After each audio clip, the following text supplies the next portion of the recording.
시청자 여러분 안녕하십니까. 무술년 새해부터 현 정부의 국정운영 목표인 혁신성장에 맞춰서 한국경제TV에서 야심차게 준비한 혁신성장 코리아를 맡게 될 한상준입니다.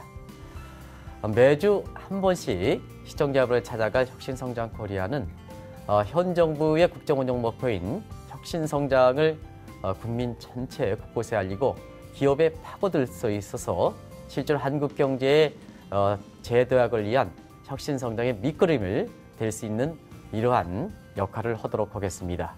원래 첫 번째 프로그램에 모시는 이러한 기업인은 그만큼 비중이 있고 상징성이 있고 사회적으로 많은 좋은 일을 하실 수 있는 이런 기업인을 모셔야 되는 이런 대표성을 갖고 있기 때문에 많은 고민 끝에 오늘 첫 방송에 출연할 기업인이 바로 제 옆에 계십니다. 서플러스 글로벌의 김정웅 대표님입니다.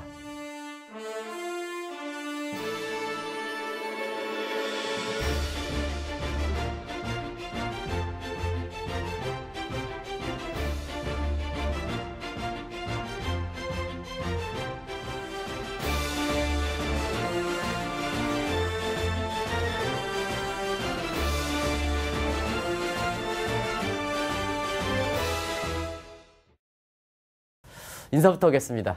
김정웅 대표님 안녕하십니까? 네, 안녕하십니까? 네. 이게 혁신성장 코리아의 첫 방송이거든요. 네. 공교롭게도 새해 이렇게 맞물려 있기 때문에 네. 시청자분한테 새해 인사부터 좀 해주시기 바랍니다. 덕담도 좀 해주시고요. 네네. 예, 무술년 새해 또 굉장히 많은 도전들이 있을 거고 또 굉장히 큰 희망들도 많이 계실 텐데 소원하시는 것들이 잘 이루어졌으면 좋겠습니다. 네.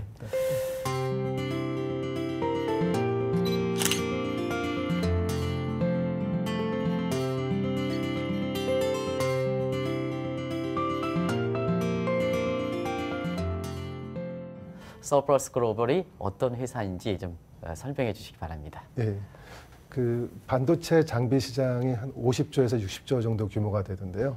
그 중에서 중고 장비 시장이 과거에는 3조, 지금 이제 4조에서 5조 규모로 성장을 하고 있고요.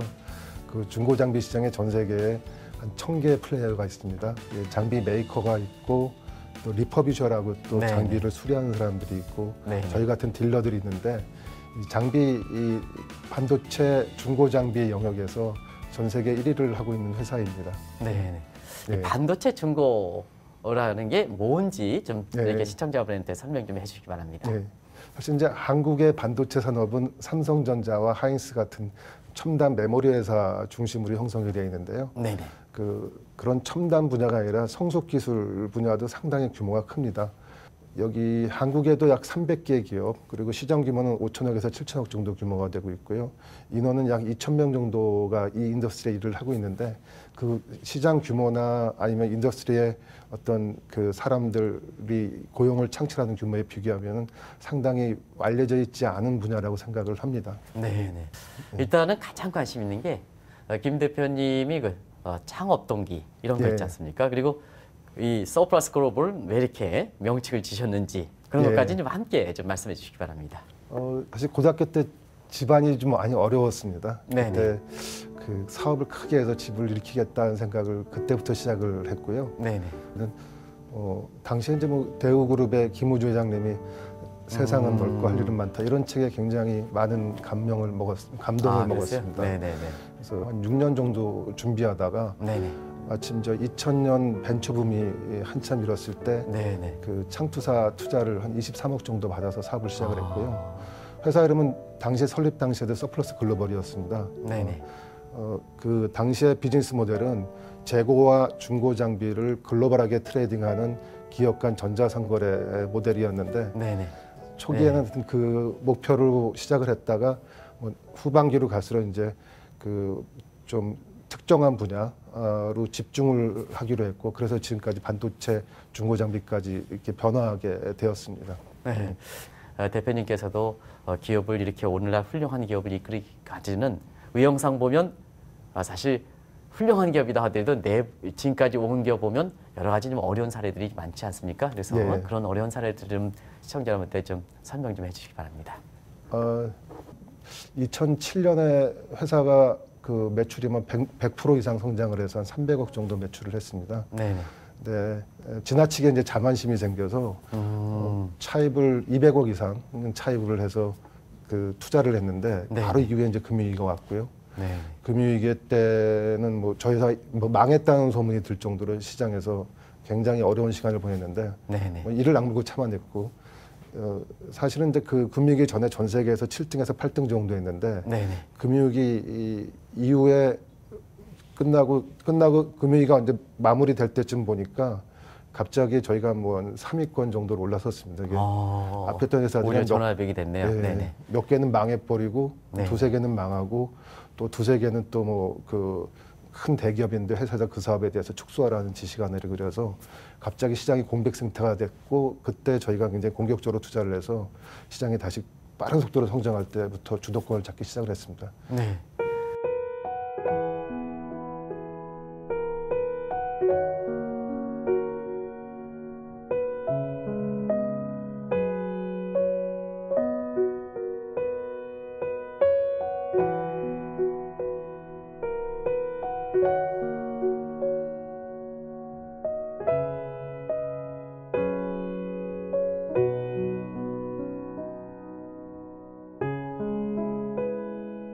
그 회사의 그 주력 제품을 보면 대충 네. 표적으로 와닿거든요. 아, 그 회사 이렇게 되거든요. 네. 그래서 서퍼스 글로벌이 지금까지 이렇게 내놓은 주력 제품 같은 거 이런 네. 건 좀 시청자 여러분께 설명 좀 해주시기 바랍니다. 예. 반도체 장비가 상당히 여러 가지가 있습니다. 네네. 뭐 수천 가지 종류가 있는데요. 저희는 그거를 다 취급한다고 보시면 됩니다. 네네. 그 아주 첨단 장비가 있고 또 레가시 영역이 있는데 저희 회사에서 구분하기에는 40나노 디자인을 뒷단의 장비를 레가시 영역이라고 있고요. 그 시장에 뭐 그 반도체 장비 중에 스테퍼 스캐너, 뭐 PVD, CVD, 에처 등 상당히 다양한 장비들이 있는데 그런 장비들을 거의 전 품목을 취급을 하고 있습니다. 네. 그 장비들을 저희가 구매를 해서 저희 고객들은 반도체 장비 메이커들, 예를 들어 ASML이나 어플라이드 매트리얼, 램리서치, 도쿄 일렉트론 같은 글로벌한 장비 메이커들이 있는데 그 회사들이 만들어서 예를 들어 삼성이나 하이닉스에 팔다가 팔았고 다시 저희한테 또 다시 되사가기도 합니다. 네네네. 그래서 그런 장비 메이커에도 팔고요. 이런 장비를 또 개조하고 수리하는 리퍼비셔라는 사업자들이 있습니다. 그래서 그 사람들한테도 팔고 네네. 또 엔드유저들, 예를 들어 뭐 글로벌 파운드리나 동바이텍, 매그나칩 같은 엔드유저들한테도 장비를 판매를 하고 있는데요. 그 특정 아이템이 아니라 어떤 그 가장 첨단 테크놀로지가 아닌 레가시 영역의 거의 모든 장비를 취급하고 있다고 보시면 됩니다. 네. 서플러스 글로벌 갖고 있는 이런 그 특유의 장점, 경쟁력 이런 거 시청자분한테 좀 말씀해 주시기 바랍니다. 크게 한 두 가지 정도 볼 수 있는데 첫 번째는 이제 고객 솔루션을 제공할 수 있는 능력인데요. 워낙 장비가 종류가 많으니까 그 장비에 대해서 이해하기도 아주 힘듭니다. 네네. 어떤 테크놀로지의 장점이 있고 또 어느 정도 가격에 사야 될지 또 이 장비가 추후에 잘 작동을 할 수 있는 장비인지 그런 장비도 굉장히 그 이해하는데 많은 노력과 네트워크가 필요한데요. 네. 그런 장비를 이해하는 것들 또 단순히 장비를 파는 게 아니라 장비를 가지고 와서 저희가 그 파워 데몬스트레이션이라고 해서 장비 돌아가는 것들을 보여주는 경우도 많습니다. 네네. 그렇게 하거나 또 운송이나 해체 과정들이 상당히 복잡합니다. 네네. 그 프로세스를 관리를 해야 되는데 그런 그 과거에 이 시장을 리딩했던 업체들은 미국이랑 일본의 금융회사들이 리드를 했는데 서비스 수준들이 높지가 않았습니다. 근데 저희가 제공하는 고객 솔루션들은 그런 운송이나 아니면 기술적인 지원 포함해서 상당히 폭넓은 테크니컬 서비스를 지원을 하고 있고요. 네. 그런 부분의 고객 솔루션 제공 능력이 경쟁사들에 비해서 저희가 우위에 있다고 생각을 합니다. 네네. 또 두 번째는 글로벌 네트워크인데요. 네네. 저희가 한국 매출이 한 20%, 30%고 네. 나머지 7, 80%가 전 세계 골고루 해외 매출이 일어나고 있는데요. 장비를 글로벌하게 사고 팔 수 있는 능력들이 상당히 쉽지가 않습니다. 글로벌하게 네트워크를 유지를 해야 되고 특정 고객들과의 신뢰 관계를 계속 유지를 해야 되고 네네. 그런 걸 하려면 저희 회사 같은 경우는 1년에 전시회를 10몇 번 정도 계속 나가고요. 네네. 그다음에 뭐 제가 어디 일부 분들은 저한테 파티광이라고 부를 정도로 1년에 한 파티를 20번에서 30번 정도 그렇습니까? 전 세계 돌아다니면서 파티를 네네. 하고요.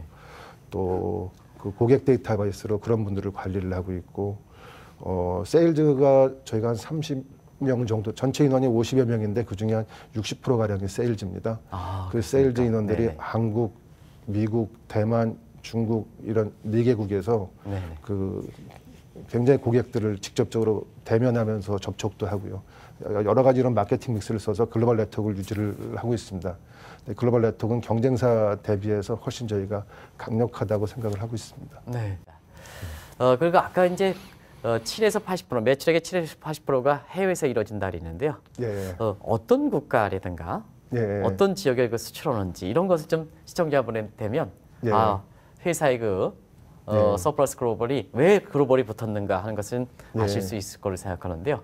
또 예. 그만큼 김 대표님이 아까 창업 동기할 때 세계를 지향하겠다는 말씀을 해주셨는데요. 그런 예. 걸 어떻게 몸소 실천한다 그런 걸 아실 수가 있을 거로 생각하는데 그런 것을 예. 좀 소개해 주시기 바랍니다. 국가별 매출 비중을 말씀을 드리면은 네네. 최근에 미국이 많이 성장하고 있어서 미국 매출 비중이 30%까지 올라갔습니다. 네네. 과거에는 20%였는데 최근에 한 30%까지 올라섰고요. 그다음에 중국이 한 15%, 예. 대만이 15%, 또 뭐 싱가포르 한 7, 8%, 유럽 5%, 이렇게 해서 상당히 글로벌하게 포트폴리오가 다양하게 구성이 되어 있습니다. 네네. 저희 회사 매출이나 이런 것들이 이렇게 그 변동폭이 상당히 좀 안정적입니다. 그렇습니까? 매출 네네. 포트 글로벌하게 약 2,000개 회사들이랑 거래를 하고 있기 때문에요. 어떤 특정 회사에 대한 매출 비중이 높지가 않습니다. 그리고 그렇군요. 반도체 팹 중에 네네. 전 세계에 있는 팹 중에 저희랑 거래하는 팹은 거의 없다고 생각을 합니다. 대부분의 반도체 회사들과 거래를 해본 경험이 있습니다. 네. 사실 그런 그 글로벌 그렇게 성과라든가 이런 걸 이제 단적으로 이렇게 입증받는 것이 아마 네. 시청자 여러분 대표님 옆에 수출탑들이 있습니다. 저도 네. 이제 이 정도 회사인가 중고업체이면서도 예. 그래서 요즘 하나하나 이렇게 설명을 수놓겠습니다는 요 예. 수출탑에 대해서 저 5천만 불 수출탑도 있네요. 굉장히 큰 규모네요. 그래서 예. 이게 이렇게 해서 한데 자세히 좀 이것 좀 설명해 주실 수 있겠습니까? 예. 네네. 저희 이제 수치탑을 보면 굉장히 뿌듯한 생각이 듭니다. 이게 하나하나 늘어날 때마다. 그러게요. 이쪽에서부터 100만 불서부터. 예. 네. 저희가 이제 하나 약간 아쉬운 거는 뭐냐면 수출탑이 한국의 수출 실적만 잡히는데 네네. 실제 해외 거래는 저희가 전체 매출이 아까 7, 80%니까 네네네. 뭐 700억에서 800, 900억 사이거든요. 네네. 근데 여기는 이제 뭐 상국간 거래든가 네네네. 아니면은 한국에 들어왔는데 보세 구역에서 바로 수출되는 이런 물량들은 안 잡히거든요. 네네네. 내년에는 좀 약간 욕심을 내면은 네네. 2018년에는 7천만 불 탑을 받을 수 있을 것 같다는 생각을 하고 있습니다. 7천만 불요. 예. 기업 내부적으로 보면 경영은 어떻게 좀 하시는지 특별히 경영하실 때 예. 아주 힘주어서 역점으로 두고 계시는 분이라든가 이런 부분을 좀 같이 좀 설명해 주시기 바랍니다. 저희가 현재 회사에서 추진하고 있는 가장 큰 프로젝트 중에 하나가 2019년에 입주 예정인 클러스터가 있는데요. 네네. 반도체 중고 장비의 전 세계적인 허브를 만드는 겁니다. 네. 그래서 건평이 한 2만 1,000평에서 2만 2,000평 규모의 클러스터를 추진을 하고 있는데요. 네네. 그 사업을 최초에 기한한 게 2005년이었습니다. 예. 얼마 전에 제가 찾다가 우연히 그 최초의 기획안을 찾았는데요. 2005년에는 정말 돈도 없고 능력도 안 되는데 굉장히 야심차게 그 프로젝트를 생각을 했고 네. 그게 지금 이제 만 12년 또 될 때까지는 14년 동안에 계속 한 방향으로 추진을 해왔어요. 그래서 다른 사람들에 비해서 좀 엉덩이가 잘 무거운 것 같습니다. 저에서 어떤 장기 목표를 가지면 굉장히 집요하게 추진을 해서 결국은 이뤄내는 경우들이 많이 있었습니다. 지금도 회사 사업 중에 몇 가지 분야는 뭐 10년 이상 된 프로젝트들이 상당히 많이 있고요. 그 중간에 아주 힘든 시간들이 많았지만은 뭐 계속 지속적으로 악착같이 누구들어서 그게 문재인 대통령이 아주 강조하시는 사항입니다. 네네. 그리고 이제 직원들이 이렇게 직원들이랑 또 대표님이 어떻게 좀 이렇게 조직원의 그 화합을 해가는지 또 조직의 직원들의 그 강점을 발휘하도록 하는지 이런 것도 좀 의외로 창업하시는 창업을 지향하거나 지금 창업 막 출발하신 분도 여기 이제 이 방송을 많이 들으실 거로 이렇게 보는데요. 그런 분들한테 좀 이렇게 그런 얘기를 좀 같이 말씀해 주시기 바랍니다. 각 비즈니스 모델마다 필요한 기업 문화들이 틀린 것 같아요. 네네. 네. 그래서 저희 회사가 이제 지향하는 게 그 사무실 입구에 사무실이라고 안 써 있고 디시전 메이킹 팩토리라고 써 있거든요. 아, 그 하루에 저희가 그 계속 수많은 의사결정을 하는데 금액 단위로 네네. 작게는 몇십억, 많게는 몇백억의 의사결정을 하는데 굉장히 복잡한 그 지식을 복잡한 절차와 많은 지식을 가지고 의사결정을 수십 개, 수백 개를 해나가야 되거든요. 근데 그때 커뮤니케이션이 굉장히 빨라야 되는데요. 많아야 되고 적확하고 많아야 되고 빨라야 되는데 수직적 구조에서는 그런 커뮤니케이션이 불가능하다고 생각을 했습니다. 아, 사장님이라고 저를 누가 부르는 순간 벌써 그렇죠. 커뮤니케이션 네네. 장벽이 생기고요. 저를 네네. 브루스라고 부를 때 그 사람이 훨씬 더 편하게 할 수 있다고 생각을 하고 있고요. 네네. 그래서 저희 회사 입사하신 분들한테 이렇게 물어보면은 전에 회사랑 커뮤니케이션 양이 몇 배 늘었냐 물으면 한 3배 정도 늘었다고 합니다. 일단 커뮤니케이션이 양적으로 많아지고 질적으로 족학해지면은 훨씬 더 좋은 의사결정을 할 수 있고 좋은 의사결정이 쌓이면은 큰 회사, 좋은 회사 만드는 거기서 게 혁신이 이루어지는 거죠. 네, 혁신이 이루어질 네네네. 거라고 생각을 합니다. 이 장애인들 고용이라든가 이런 게 특별히 좀 신경을 많이 쓰고 계시다는데요. 그 네. 관계 좀 말씀해 주시기 바랍니다. 예. 사실 이제 큰아들이 발달장애를 가지고 있는데 키우면서 굉장히 어려웠고 네. 그 과정을 겪으면서 그 노하우가 굉장히 많이 쌓였습니다. 네. 그런 발달장애인 가족들과 그 사람들이 어떤 치유와 어떤 교육이 필요한지 이런 거에 대해서 잘 아는데 제도권과 시스템에서 할 수 있는 부분들도 있지만은 거기서 못 해주는 부분들도 상당히 많이 있더라고요. 네. 그래서 네. 이 분야를 굉장히 잘할 수 있다고 생각이 들고 있고 또 오랫동안 할 수 있다고 생각이 들어서 이 분야에 집중해서 하자 해서 2012년부터 함께 웃는 재단을 설립해서 지금까지 네. 5년째 운영을 하고 있습니다. 네. 또 그 현 정부의 그 국정 운영 목표가 혁신 성장이지 않습니까? 예. 그래서 지금 시청자분도 지금까지 김 대표님이랑 한 20분간 걸쳐서 인터뷰하는 과정에서 그 자체가 혁신 성장의 실천이구나 하는 것을 느끼시겠습니다는 지금 대표님이 생각하시는 뭐 혁신 성장의 실체는 없으니까 예. 사실 그 대표님이 생각하는 혁신 성장은 뭘까 하는 이 측면을 좀 시청자분께 말씀해 주시기 바랍니다. 예. 저는 그 획기적인 아이디어로 완전히 새로운 산업을 창출하고 뭐 이런 것도 굉장히 멋있어 보이는데 네.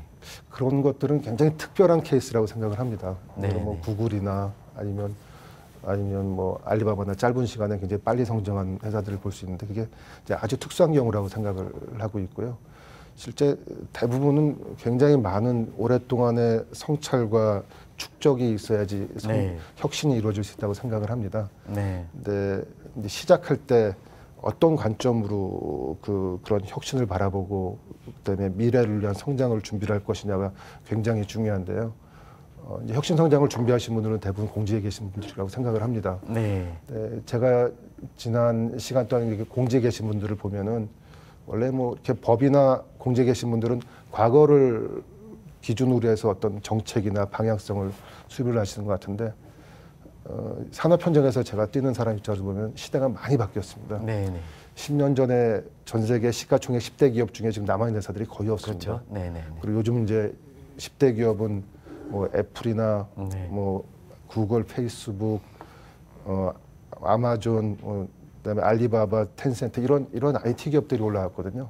네. 시장의 왕들이 완전히 바뀐 건데, 근데 그 정책을 입안하신 분들의 가치관들은 예전에 70년대 개발 시대의 그런 가치관 가진 분들이 많다고 느껴집니다. 그래서 네. 그 정책을 만드시는 분들이 그 과거의 기준으로 만드신 것보다 우리 자식들을 위해서 후손들을 위해서 미래에 대한민국이 어떤 방향으로 가야 될지 고민을 하시고 그런 관점에서 정책을 만드신다면은 훨씬 더 좋은 정책들이 많이 나올 거라 생각을 합니다. 네.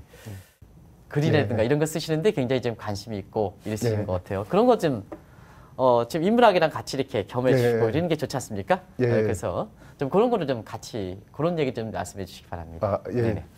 뭐 제가 이제 상당히 이제 한 가지 프로젝트를 오래 한다고 말씀을 드렸잖아요. 네네. 지금 하고 있는 프로젝트는 그 실크로드 관련된 글쓰기인데요.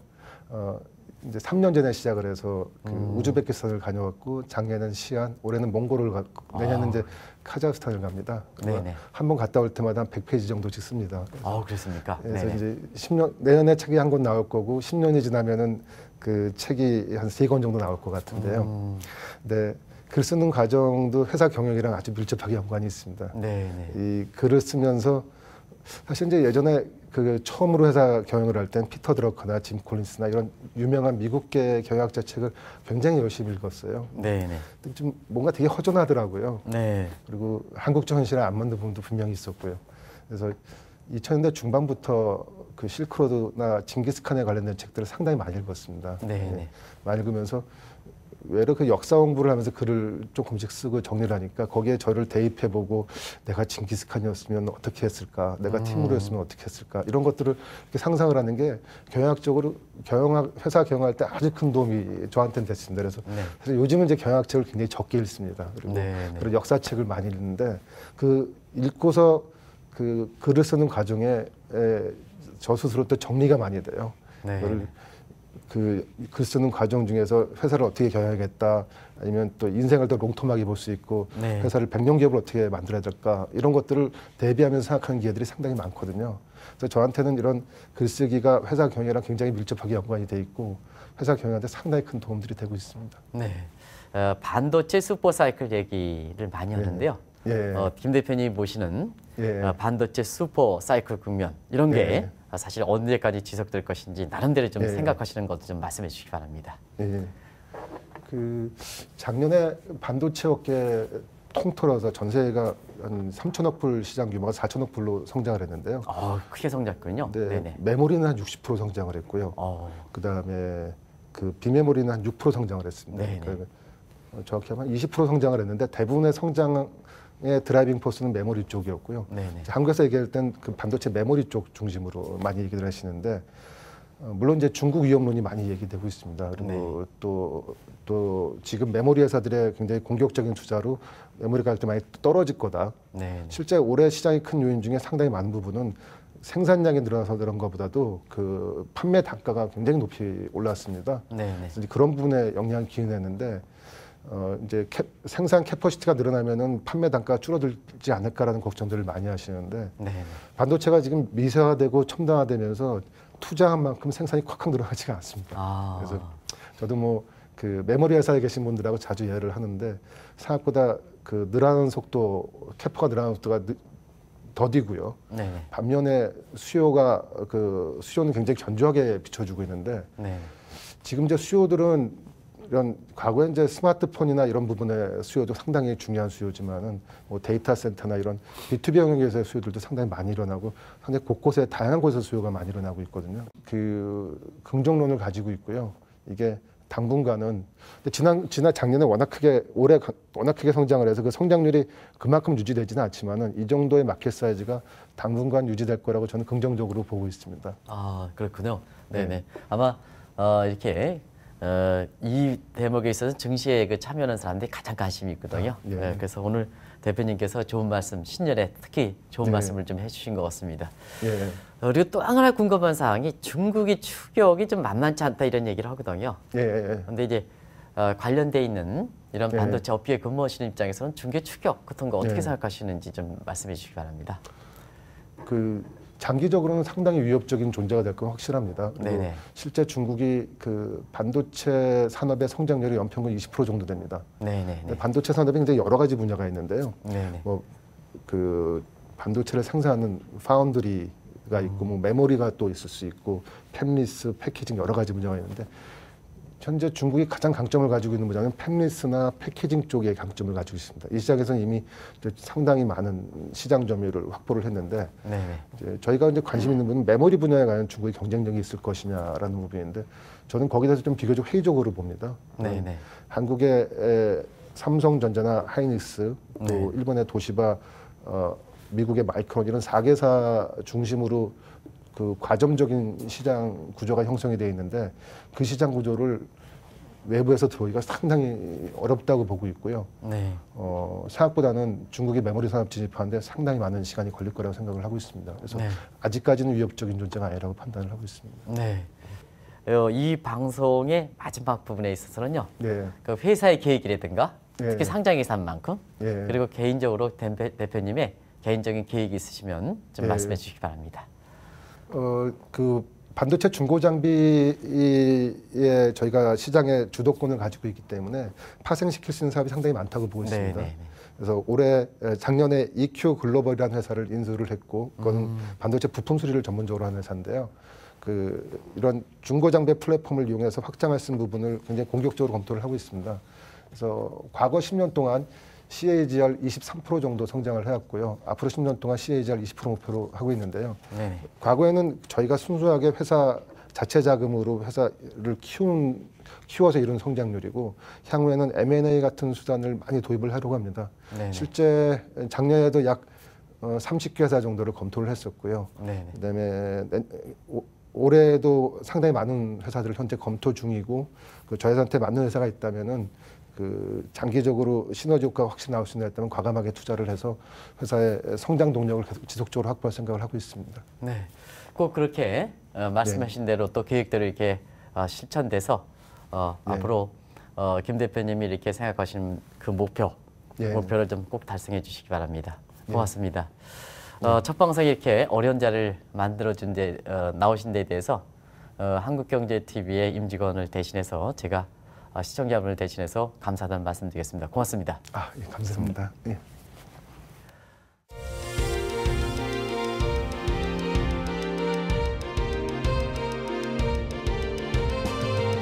한국경제TV 시청자 여러분 안녕하십니까?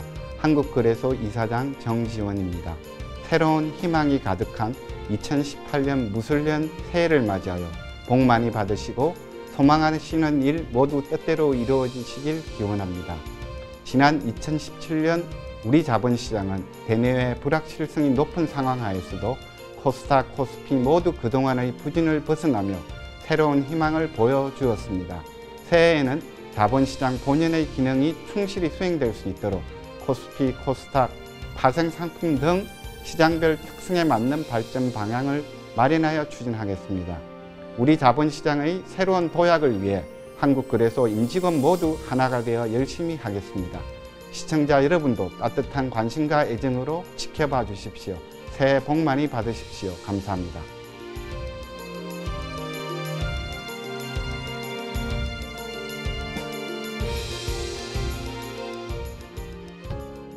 많은 중간중간에 시청자분이든가 창업을 준비하시는 분에서 이렇게 중요한 말씀을 해주셨습니다는 시간 관계상 저는 첫 방송을 통해서 혁신성장은 멀리 있는 게 아니라 가까운 곳에 있는 것이다 하는 이런 말씀으로 정리해드리겠습니다.